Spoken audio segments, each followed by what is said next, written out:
Միասնության հարթակն է եթերում եւ մենք նշում ենք կամ չգիտեմ ինչպես ասել, չենք նշում մեր եռատունը, գողացված եռատունը ամեն դեպքում Շուշիի ազատագրման օրն է եւ մենք հիշում ենք մեր անցած փառահեղ ուղին, փորձում ենք հասկանալ սխալները, վերլուծել իրականությունը եւ հստակ կողմնորոշում ունենալ, թե ինչպիսին է լինելու մեր քայլերը ապագայում, թեկուզ միայն այն հարցում, որպեսզի հետ բերենք մեր կորսված եռատունը։ Բարև ձեզ, այո, ինչպես նշեց Վախթանգը, այսօր եռատուն է եւ հարցանիք լեռներում օպերացիայի փառահեղ հաղթանակը Շուշիի ազատագրմամբ, մեծ հայրենական պատերազմի հաղթանակը եւ առհասարակ Արցախի ազատագրման օրն է, ինչի առիթով այո շնորհավորում ենք մեր ողջ առողջ ազատամարտիկներին, մեր նահատակված հերոսներին, որովհետև իրոք նրանք արժանի էին այդ հաղթանակին։ Ցավոք այսօր մենք չենք կարողանում դա նշել նույն եռանդով, որովհետև մեր հաղթանակը, ինչպես նշեց Վախթանգը, գողացել է գործող վարչախումբը իր արարքներով եւ իր գործողություններով, հիմա դրան շատ չանդրադառնանք, դրա մասին բազմաթիվ առիթներ ունեցել ենք խոսելու եւ դեռ կունենանք խոսելու, բայց այնուամենայնիվ մենք պետք է հիշենք մեր համ հերոսներին, համ մեր հաղթանակները եւ նաեւ այո այսօր մեծ հայրենական պատերազմի հաղթանակի օրն է, ինչի կապակցությամբ այո շնորհավորում ենք մեր հայրենակիցներին, որովհետեւ մեր պապերն են այնտեղ մասնակցել ազատագրական այդ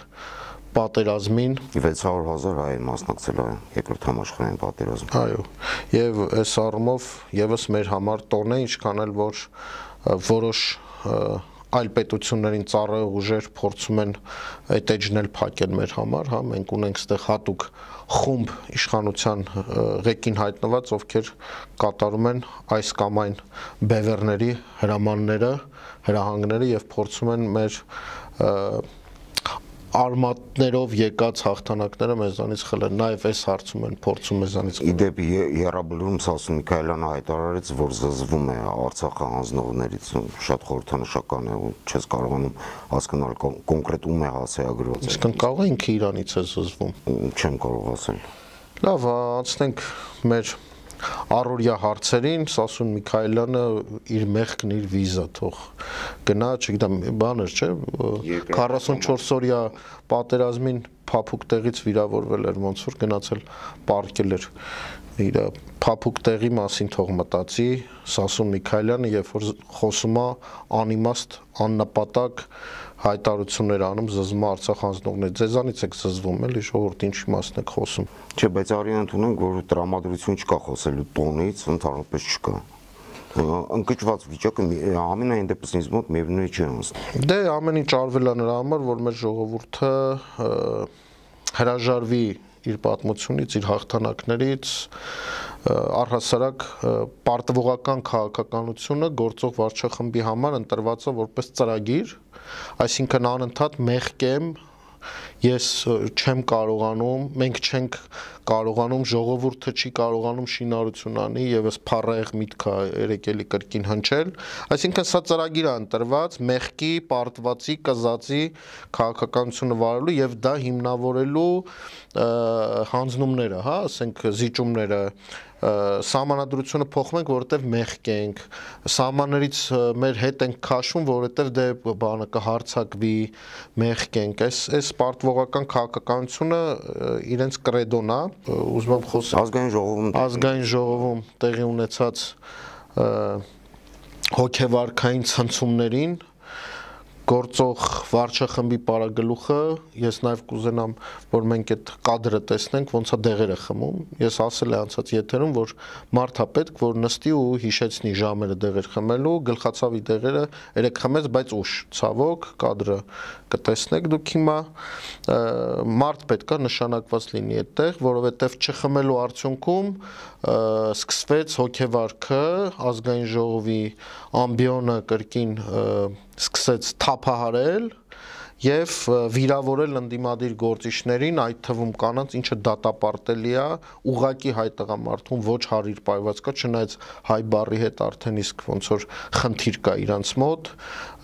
պարզվում է, որ այդքան էլ հայ չեն, եւ արմատները տանում են դեպի Արևմտյան Հայաստանի հիմքեր այդ կողմերից, բայց ավելի դեպի Անկարա կամ դեպի Բաքու, չգիտեմ։ Հիմա այս մարդը երեք ազգային ժողովում վիրավորանքներ հնչեցրեց ընդդիմադիր գործիչների հասցեին, ինչի համար, որովհետև վերջիներս բարձրաձայնեցին մի շատ կարևոր իրադարձության մասին։ Իրադարձությունը կապված էր Թաղապետարանում խուլիգանական հարձակման հետ բլոգերի նկատմամբ, ինչի մասին մենք խոսել ենք եւ մեր հանրությունը շատ լավ գիտի, որ Մասիվի նոր-նորքի թաղապետը խմբակային ծեծի են ենթարկել բլոգերին միայն այն բանի համար, որ վերջինս հանդգնել էր, ասել, որ կոռումպացված իշխանությունը իր օղակներով տալիս է տենդերները ընկերությունների, այսինքն ընկերությունների չէ, մի ընկերության, որը փոխկապակցված է ուղիղ ՔՊ-ի հետ, այսինքն այդ ընկերության տնօրենը Լիլիան Արմ ընկերության տնօրենը նաև հանդիսանում է ՔՊ-ի ավականու ցուցակի անդամ է եղել քաղաքապետի ընտրությունների ժամանակ, այսինքն ուղիղ փոխկապակցված մարդ է, որը բազմաթիվ տենդերներ է վերցնում եւ այդ տենդերների աշխատանքները մեղմ ասած գոհացուցիչ չեն, եթե ուղիղ ասենք, այդ շինարարական աշխատանքները պետք է քանդվեն, նորից արվեն, որովհետև որակի մասին խոսք անգամ լինել չի կարող։ Հիմա հանդգնել էին պարագլխին այդ հարցերը տային, ինչից մի քանի անգամ փորձեց այսպես խուսանավել պարագլուխը, բայց այնուամենայնիվ հարցը մնաց նույնը, կոռուպցիա է երկրում, ինչ եք պատրաստում սրա հետ անել, դե քանի որ չկարողացավ պատասխանել, անցավ իր ոճին, նամանավանդ որ հոգեկան վիճակը այդքան էլ կայուն չէր եւ սկսեց վիրավորանքներ հնչեցնել, ձեռքով շարժումներ ան, ես նաեւ հույս ունեմ, հեսա կադրի մեջ նաեւ այդ կադր ունենք Կերևա, բանը ձեռքով վիզը կտրելու նշաններ անում, այսինքն մենք պետքա եւ նաեւ իրավապաշտպանները 5 հայտարարություն արեցին, որ պետքա հասկանանք այս մարդու հոգեկան վիճակը 5 իրավապաշտպանների նախաձեռնություն հանդես եկել հայտարարությամբ հասկանալու համար, թե ինչ հոգեկան վիճակում է գտնվում երկրի գործող վարչապետը։ Հիմա ակնհայտ է, որ ստաբիլ չէ այդ մարդու վիճակը, դե կարող է նաև եղանակային է լինի, որովհետև ես գիտեմ, որ գարնանային եւ աշնանային սրացումներ է լինում։ Բայց ես կուզենայի ավելի մի քիչ այլ տեսանկյունից դիտարկենք, որտեղ անվերջ կարող ենք խոսել տեղի ունեցածի մասին, գնահատականներ տալ եւ այլն, բայց այստեղ ավելի տխուր իրավիճակ է փաստացի, տեղի ունեցածը փաստում է, որ պարլամենտական երկիր հռչակված Հայաստանում ազգային ժողովը իրենից ոչինչ չի ներկայացնում, իսկ 0 արդյունավետություն ունի, 0 ազդեցություն ունի, թիվ 1 ինստիտուտը Հայաստանի Հանրապետության։ Ընդ որում ուզում եմ շեշտեմ, սա այն ազգային ժողովն է, որը Արցախը կորցնելուց հետո ոչինչ չնախաձեռնեց, մինչև այդ, երբ որ Արցախը 9 ամիս բլոկադայի մեջ էր, ոչինչ չնախաձեռնեց, եւ երեկվա դա տեղի ունեցածը հենց գերեզմանափորն էր, հայտարարություններ, որ այս ինստիտուտը Հայաստանում գոյություն չունի։ Հիմա կարող ենք ասել, սա հիշեցնում է գժանոց է հիշեցնում, չգիտեմ, առողջապահական հիմնարկ է հիշեցնում եւ այլն, բայց չկա։ Իդեպ երկու օր առաջ այցելել էր հոգեբուժարան, ես մեծ հույսեր եմ փայփայում, որ ուղղակի իր համար հարմար պալատ էր ման գալիս։ Մի խոսքով ազգային ժողովի երեկվա ելույթը ուղիղ հետևանքն է նրա, որ կոռուպցիային չկա adekvat պատասխան, իսկ այն հանգամանքը, որ նշում ես, որ ազգային ժողով գոյություն չունի, առհասարակ որևէ ինստիտուտ գոյություն չունի, գոյություն ունի իր անձնական իշխանությունը ինքն է որոշում ինչ լինի, օրինակ մարդուն ծեծում են, ում որ ծեծում են, տանում են, վրան քրեական գործ են հարուցում, հետո ասենք մեքենա են հրկիզում, ասենք ու որևէ հետևանքներ չկա, ասում ես քաղաքական գնահատական տվեք, ասում է դա իրավապահների տիրույթում է։ Աստված շատ լավ է, որ մենք մեքենայով չենք։ Բայց հետո մի հատ ուրիշ բան էլ կա ստեղ։ Համ ասում է իրավապահների տիրույթում է, համ էլ ազգային ժողովում ասում է տանել եմ գցեմ ԱԱԾ-ի պատվալը ձեզ։ Հիմա այդ կադրերն էլ մենք ունենք, որ ինքը ուղիղ հայտարարություն է անում, որ մարդկանց գցելու է ԱԱԾ-ի պատվալը, գնալու են իրանց հետևից եւ այլն, ինչքան էլ որ հոգեվարքային է այդ հայտարարությունը, բայց մարդը փաստացի ասում է, որ ինքը ունի այդ հնարավորությունը ու դա օգտագործելու է քաղաքական նպատակներով։ Հիմա այս առումով մենք կանգնած ենք առհասարակ պետական ինստիտուտ ունենալ չունենալու խնդրի առաջ, որովհետև ուզուրպացված պետական համակարգը հանձնվել է տնօրինման մի մարդու, որը անձամբ ինքն է որոշումներ կայացնում բոլոր ոլորտներում։ Ով է կոռուպցիոներ, ով կոռուպցիոներ չի, ինքն է որոշում։ Ով կարող է մարծեցել, ով չի կարող մարծեցել, ինքն է որոշում։ Կուզի մարդկանց, ասենք, նշաններ ցույց կտա, որ վիսկը կտրեն, կուզի կասի կգցե մածի պատվալը։ Ինչ ուզում անում այս մարդը։ Այսինքն պետական ապարատ չկա, կա մի մարդ, ով ամեն ինչ որոշում է։ Բայց հետաքրքիր մի բան, եթե նայում ես վերջի ամիսների թեկուս իրողությունը եթե վերցնում ես, իրավապահ մարմինները անդադ հայտարարում են, թե ում են բռնել կոռուպցիայի կասկածանքով, բացառապես իշխանության ներկայացուցիչներն են։ Դե դա իրենց անհարմար մարդիկ են կամ էլ PR-ն է շարունակվող, հետո ինչ գիտես, հետո ինչ անում։ Այսինքն նախ սկսենք նրանից, եթե նախկինների ճակերտավոր նախկինների դեմ պայքարը կոռուպցիայի շրջանակներում տեղավորվում է բացառապես յուրայիններին բռնելով։ Ես վստահ եմ ուղղակի, որ այն կոռուպցիոն մեխանիզմները, որոնք իրականում օգտագործում են իրենք, դրանք մնում են ստվերում, դրա մասին չի երևում, իսկ այն դրսևորումները, որի հետևից գնում են իրավապահները, ուղղակի անհարմար մարդիկ են կամ եթե շախմատային տարբերակով ասենք, պեշկաներն են, որոնց տալիս է, որպեսզի մնան թագավորն ու թակու դերը ստանձնած ընկերուհին օրինակ։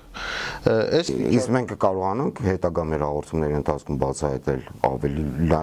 ձևով բացել այդ կոռուպցիոն սխեմաները։ Բնականաբար կան շատ հետաքրքիր դրվագներ, որոնց մասին վստահ եմ մեր հանրության մեծ մասը տեղյակ էլ չի, բայց դա հենց հանցագործության մասին հաղորդում է լինելու եւ հավանաբար հենց մեր հետևից են գալու։ Դե ես հույս ունեմ, որ մենք հիմա խոսում ենք մեր մեքենաները չեն այրի։ Օրինակ չգան մեր քո մեքենայի շարժի այրեք, մեքենայով չես, ես մեքենա չունեմ։ Ոչ մի բան չայրեք, խոսելու ենք սենց տենց, այրեք է խոսելու ենք, լավ, մի խոսքով սենց ասենք, հա, թող շատ չոգևորվեն։ Ինչ էլ անեք, մեկը մեր բերանը ոչ կարա փակեք։ Հիմա անվտանգության խորհրդի քարտուղարուհին ԱԽ-ը ասում է, որ Նիկոլ Փաշինյանը նկատի չուներ, որ ԱԱԾ-ի պատվալ կգցի ինքը, այլ նկատի ուներ, որ իրավապահները կզբաղվեն հարցով։ Այսինքն զառանցանքին փորձում է մեկ այլ զառանցող որևէ ինչ-որ արդարացում գտնել, ում լսի աղք։ Առհասարակ պետք չի դրան անդրադառնաս դու, որովհետև քո մասով ահագին ինֆորմացիաներ կան եւ ավելի լավ է դու շարունակես քո ծառայությունները մատուցել այն պետություններին, որոնց որ դու մատուցում ես ծառայություններ եւ դրա արդյունքում հիմա չեմ ուզում շատ նեղացնեմ անձդ, բայց արի դու իրավապահների օրենքի մասին մի խոսա, որովհետև դու շատ լուրջ խնդիրներ ունես եւ ունենալու ես օրենքի հետ, ես վստահեցնում եմ քեզ, առնվազն ես ինչքան հնարավոր լինի, բացելու եմ այն ամենը, ինչ դու բերել ես մեր երկրի գլխին։ Ես առիթ ունեցել եմ մի քանի անգամ խոսելու, արի դու ավելի լավ ապատմի, թե ինչ փաստաթղթեր ես տարել հանձնել օտար երկրյա ծառայություններին մեր անվտանգային համակարգի մասին։ Այո, դրա մասին խոսքը գնում է Հայաստանի այն միավորի, որի մեջ որ մենք կանք, այսինքն ՀԱՊԿ-ի անվտանգության համակարգի մեջ կանք, ըստ օդում կախված լուրերի եւ ըստ ծիծեռնակների, որոնք ինֆորմացիաներ են տանում եւ բերում, այս անձնավորությունը այդ տվյալները փոխանցել է մեկ այլ երկրի ծառայություններ, բայց սա լրիվ օդում կախված լուրեր են եւ պետքա ստուգվեն, բայց ստուգելու հնարավորություն այս պայն մենք չունենք, որովհետեւ իշխանության ղեկին գտնվում են այս մարդիկ եւ ավելի լավ է ԱԽ-ը զբաղվի դրանով, որովհետեւ քարտուղարուհու աշխատանքը չի կայանում նրանում, որ օրինակ գնա եւ բացահայտ վարչապետի աթոռին հայտնված մարդու հայտարարությունը, որը արվել է ուղիղ եթերում եւ բացահայտ փորձի կոծկել, ասենք ում եք հիմարի տեղ դրել։ Ժողովուրդը նստած նայում է ուղիղ եթերով ինչ եք խոսում, դուք դա փոխարինում եք մեկ այլ խոսքով, իբր ուրիշ բան ա ուզեցել ասել։ Ոնց որ ասեց օրինակ Հանրապետություն կուսակցության ոչ բարով Վազգեն Սարգսյանի եղբայրը, որ բլոգերին ծեծի ենթարկելն է ինքնիշխանության համար մարտեր են մղում Նորքի թաղապետանում եւ ավելի զավեշտալի բան ասեմ, ասում եմ Մոսկվայից Կրեմլից են համակարգել, այսինքն ժողովրդին լրիվ հիմարի տեղ եք դրել, եկել եք ինչ-որ հեքիաթներ եք պատմում, թե իբր թե Մոսկվայից հրահանգավորված էր, որ դուք զանգեք մարդուն վիրավորանքներ հնչեցնեք, հետո էլ ոհմակով հարձակվեք մարդուն ծեծի հետ։ Այսինքն ժողովրդին ինչի տեղ եք դրել դուք։ Դուք անվտանգության խորհրդի քարտուղարուի, դու պարագլուխ, դու դեղերը ախր չեմ կարող եթերից դուրս գալ, որ ասեցիր մի անգամից հիմա գնում է Կրեմլ։ Հա, գնում է Կրեմլ, ընդ որում տեղավորվում է հենց մեր քննարկող թեմայի տրամաբանության մեջ, փաստացի Հայաստանը կողմ հանդես եկավ Ռուսաստանի դեմ ՄԱԿ-ի բանաձևին, Ադրբեջանը դեմ, բայց գործող Հայաստանի վարչապետը ընդունեց Կրեմլի հրավերը, մասնակցելու է շքերթին, Ադրբեջանի ղեկավարը ոչ, ցույց է տալիս, այսինքն ինչպիսի ղեկավար մենք ունենք, ուղիղ ցուցիչ է։ Հոգեբանության մեջ տարածված այսպիսի պոստուլատ կա, դոգմա կա, այսինքն ամոկ է կոչվում այդ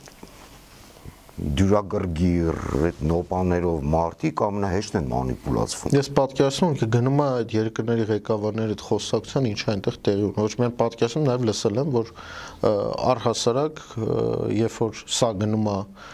օտար երկրներում բանակցություններ վարելու, որևէ հայտարարություն չեն անում, միջև սա իր հայտարարությունը չանի, որովհետև ակնհայտորեն չգիտեն ինքը խոսակցության արդյունքում կարող է լրիվ ուրիշ բաներ հայտարարի, այսինքն գա Հայաստան լրիվ ուրիշ հեքիաթներ սկսի պատմել։ Ես գիտեմ, որ որևէ հայտարարություն չի լինում, միջև ինքը իր հայտարարությունը չի անում, ու խոսք գնում է ասի, որ նստում են մի բանի մասին խոսում են, ինքը գալիս այստեղ լրիվ ուրիշ բաներ է սկսում պատմել։ Այսպիսի պրակտիկա կա միջազգային, Փաշինյանից հետո որևէ հայտարարություն չանել, որովհետև անկանխատեսելի կարող է այնպիսի բաներ խոսել, որ առհասարակ իրականության հետ կապ չունեն։ Ու այս գավառական մոտեցումով այս մարդը փորձում է մեր երկրի անունից հանդես գա եւ բնական է իրականում այն իրավիճակը, որ մենք հիմա ունենք, որ մենք չգիտենք մեր դաշնակիցն ով է, որ մենք չգիտենք, այսինքն մենք գիտենք իշխանությունը չգիտի ով է իր դաշնակիցը, հիմա պարզվում է Թուրքիան է իր դաշնակիցը, վաղը կարող է պարզվի Աֆրիկան է իր դաշնակիցը, կարող է պարզվի Շվեյցարիան է դաշնակից, որը բանակցություն չգիտես, այսինքն այս մարդու ընդ որում այդքան ձգտելի արևմուտքը եւս արդեն մեծ վերապահումներով է վերաբերվում Հայաստանի գործող իշխանությանը, եթե կոնկրետ վերլուծականներս վերցնում տարբեր արևմտյան երկրների լուրջ պարբերականների վերլուծականներին նայում ես բառացի ուղղակի ծիծաղում են մեզ վրա կամ տարակուսում են։ Դե արևմտյան երկրների այն մոդելը, որը հիմա ներկայացվում է Հայաստանում, սա իրականում մեծ թեմա է։ Ես ասեմ, այն մոդելը, որ ներկայացվում է արևմուտքի մասին, ինքը գոյություն չունի։ Մեկ բառով ուղղակի ուզում եմ շարունակեմ քո միտքը, նախկինի պես մեր պատկերացրած արևմուտքը այլևս գոյություն չունի։ Իրենք արևմուտք պատկերացնում են Բայդենյան այն համակարգը, որտեղ Եվրոպան, Միացյալ Նահանգները, Ուկրաինան միացված են իրար, կապված են իրար հետ, մի ամուր թելով, բոլորին ֆինանսավորում է Միացյալ Նահանգները, մեր ժողովրդին չեն ասում, որ այդ համակարգը քանդված է այլևս Թրամփի իշխանության գալուց հետո, երբ հայտնի հայտարարություններն արվեց Եվրոպայում Դիվենսի կողմից, այդ համակարգը քանդվել է, բայց այս մարդիկ շարունակում են պրոպագանդա իրականացնել մի քանի պրոպագանդիստների միջոցով, որոնք շարունակում են ներկայացնել, որ եվրոպական բանակը, չգիտեմ, այնտեղ ուկրաինական բանակը մեր հետ ինչ կապ ունի ուկրաինական բանակը, թե դուք ինչ եք, հա, բանը, թաղապետը, չէ, թաղապետը ասում է, ես գնացել էի Բուչա, դրա համար այս թեման ստեղծեց։ Հոգեկան հիվանդ հո չեք ժողովուրդ։ Ասենք լավ, դուք հոգեկան հիվանդ եք, ժողովրդին եք հոգեկան հիվանդ դարձնում։ Երեք շարունակելով թաղապետանի միտքը։ Չէ, շարունակեմ Եվրոպայի թեման, մի հատ հետաքրքիր մի բան։ Լեհաստանի նախագահի տեխնացուն հրապարակով պատռում է Եվրամիության դրոշը։ Դա է արևմուտքը այսօրվա։ Ռումինիայում հաղթում է պրոռուսական տեխնացուն նախագահական ընտրություններում,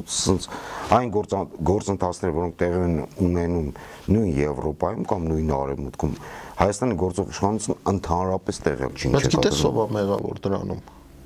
Հո բարագլուխը չի մեղավոր, ժողովուրդն է մեղավոր, բլոգերն է մեղավոր, բլոգերը, ժողովուրդը, որը պարզվում է ոչ մի բան չի կարող անի, ոչ մի բան չի հասկանում, այսինքն մեղավորը հասարակ քաղաքացիներն են, ոչ թե այդ անմեղ մարդը, որի ջեբն են գցել այս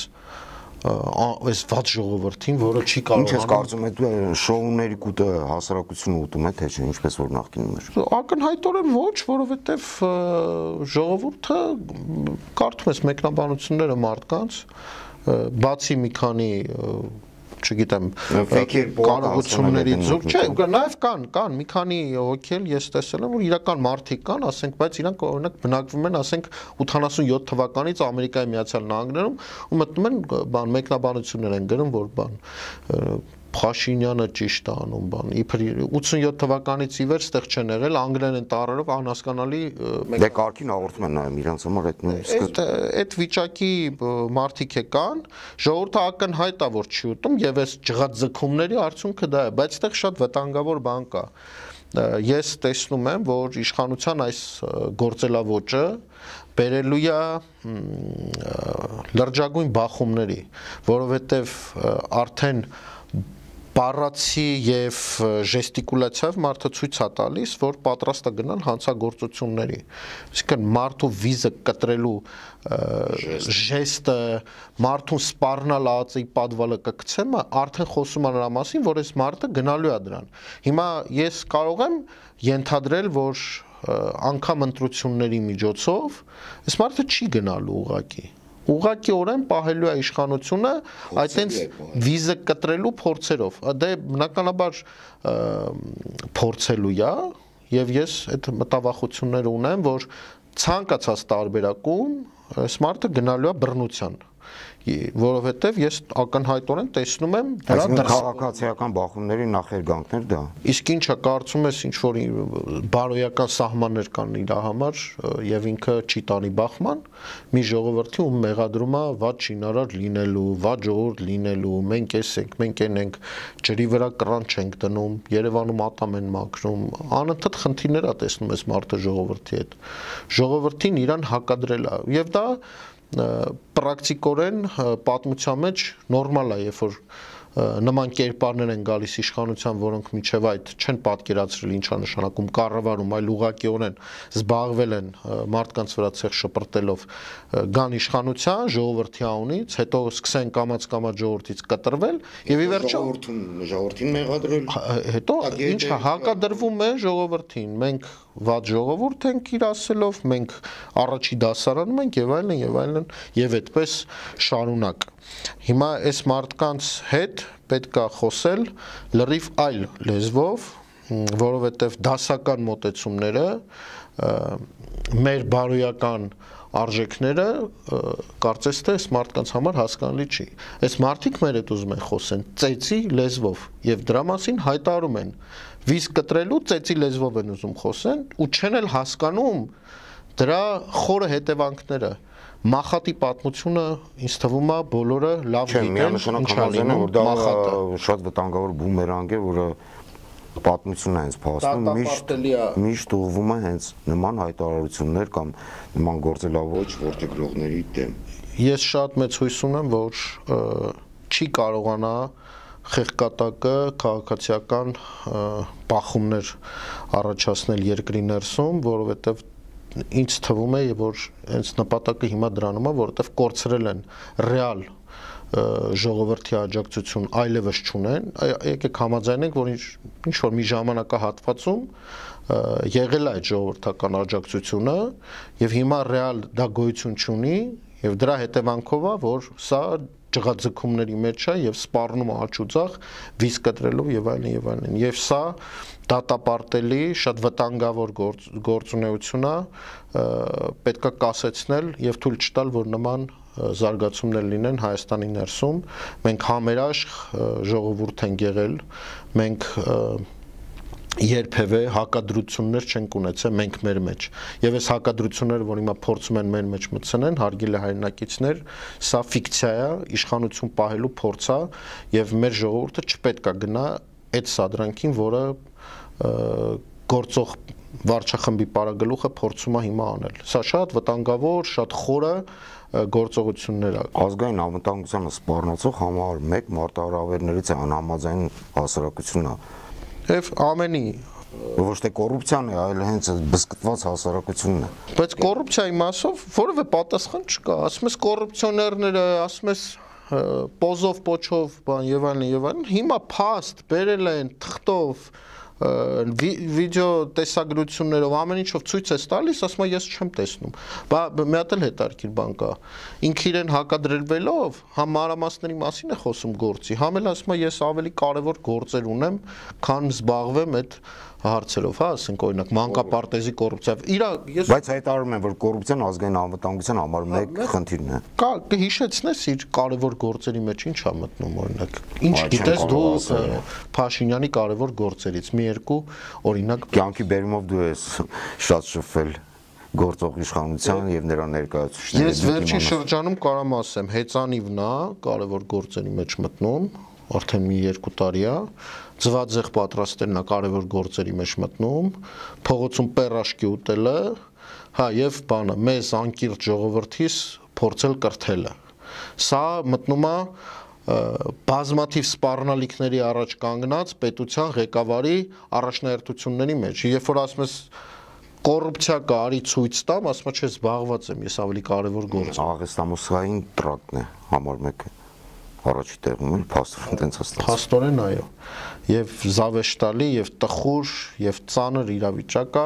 ստեղծվել Հայաստանում եւ գնալով խորանալու է, ինչը եւս մեկ զանգն է, որ շուտ պետք է ազատվել սրանց իշխանությունից, որովհետեւ հարցը հասել է արդեն ամենածայրահեղ վիճակին։ Բժշկության մեջ, որ արդեն վիրահատական միջամտություն անելու ժամանակն է եւ արդեն անցել է կարելի ասել եւ շուտապույտ ազատվել է պետք է քաղցկեղից, որը մեր ամբողջ պետությունը փորձում է վարակել իր հիվանդությամբ։ Ամեն դեպքում ես համոզված եմ դա է պարտադրում այսօրվա իրականությունը, որ զուգահեռաբար պետք է ներկայացվի հանրությանը, հասարակությանը, ժողովրդին, ինչպես ուզում ես ասա, այն ծրագիրը, թե ինչպես ենք դուրս գալու այս փոսից։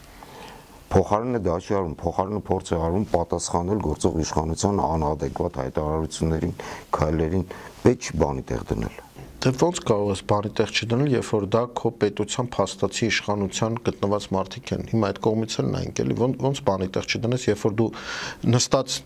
հեռուստացույց ես նայում եւ տեսնում ես ազգային ժողովում, ասենք, երկրի ղեկավարը հայ ընդդիմադիր կին գործիչներին, ասենք, վիրավորանքներ է հնչեցնում, ասենք,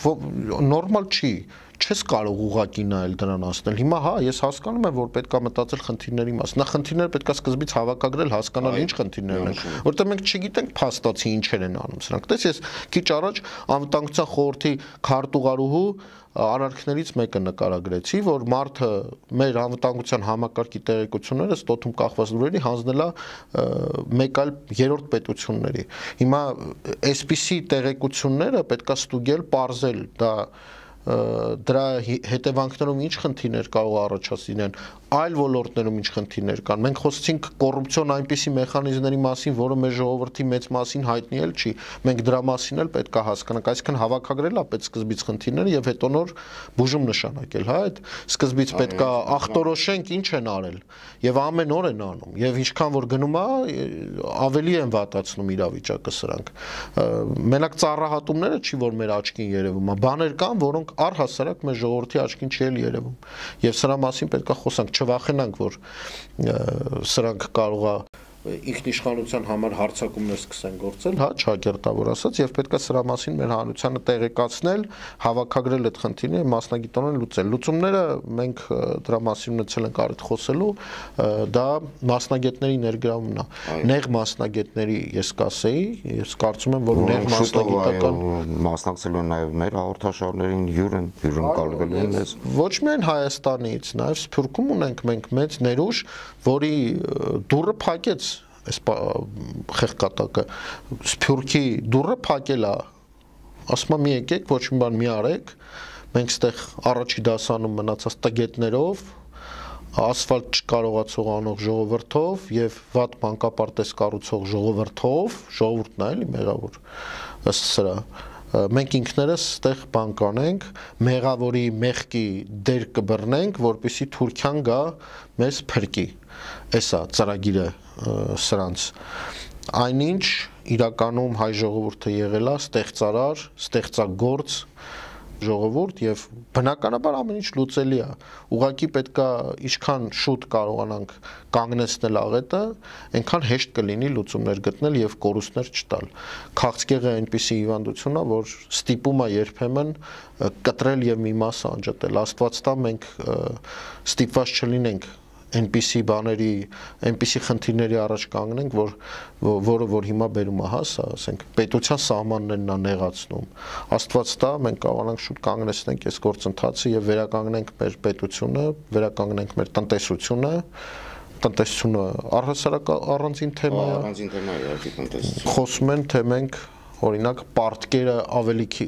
մենք ինչպես ձևակերպումը հետեւյալն էր։ Մենք ավելի արագ ենք հարստանում, քան պարտք ենք վերցնում։ Ես սկզբից ծիծաղեցի, հետո հասկացա, որ մարդը ճիշտ է ասում նախարարը, որովհետև իրենք իսկապես ավելի արագ են հարստանում։ Բայց խոսքը գնում է իրենց մասին, ոչ թե ժողովրդի։ Չէ, իրանք մարդը ճիշտ էր ասել։ Մարդը ուղիղ ճիշտ ասել էր, հարստանում ենք ավելի արագ, քան պարտք ենք։ Պարտքը ժողովրդինն է, հարստությունը իշխանությանը։ Էսա բանաձևը ժողովրդավար բաստիոնում այսպես կոչված բայց այնուամենայնիվ ես կարծում եմ որ լուծելի է բուժելի է եւ պետքա մենք համախմբենք ժողովրդով չտրվենք սրա սադրանքներին որովհետեւ սրա սադրանքների արդյունքում հրահրվելու է քաղաքացիական բախումներ Ես համոզված եմ որ մենք բոլորս մեր ժողովրդի իրականում արժանի չի նման իշխանության ինչքան էլ որ հայտնի մեջբերում անեն Մենք լրիվ այլ իշխանության մենք արժանի, մենք լրիվ այլ պետություն պետք է ունենանք եւ շատ եմ ուզում հավատալ, որ կունենանք այն պետությունը, որին այդքան ցկտում ենք եւ հանգիստ սրտով ուրախությամբ կշնորհավորենք մեկս մյուսի տունը։ Վստահաբար այդպես էլ կլինի, Աստծո կամոք եւ մեր ժողովուրդը, այո, դժվար իրավիճակներում համախմբվել եւ իր խնդիրները միշտ լուծել է, այս անգամ էլ այդպես լինելու եւ հույս ունեմ, որ մենք այնպեսի դասեր կքաղենք պատմության այս շրջանից, որ այլևս նման սխալներ թույլ չենք տա։ Իսկ վերջում հիշեցրու, որ բաժանորդագրվեն մեր ալիքին, քեզ մոտ դա լավ է ստացվում։ Հիշեցնենք մեր հայրենակիցներին, որ մեր հաղորդումների դիտելիությունը բարձրացնելու համար, որպեսզի ավելի լայն տարածում լինի եւ ավելի արդյունավետ լինի մեր աշխատանքը, հարկավոր է սեղմել լայքի կոճակը եւ բաժանորդագրվել Հայոց Համազգային Միասնություն YouTube-յան ալիքին, որտեղ միասնության հարթակների եթերում լավ եղեք, կհանդիպենք։ Հաջողություն։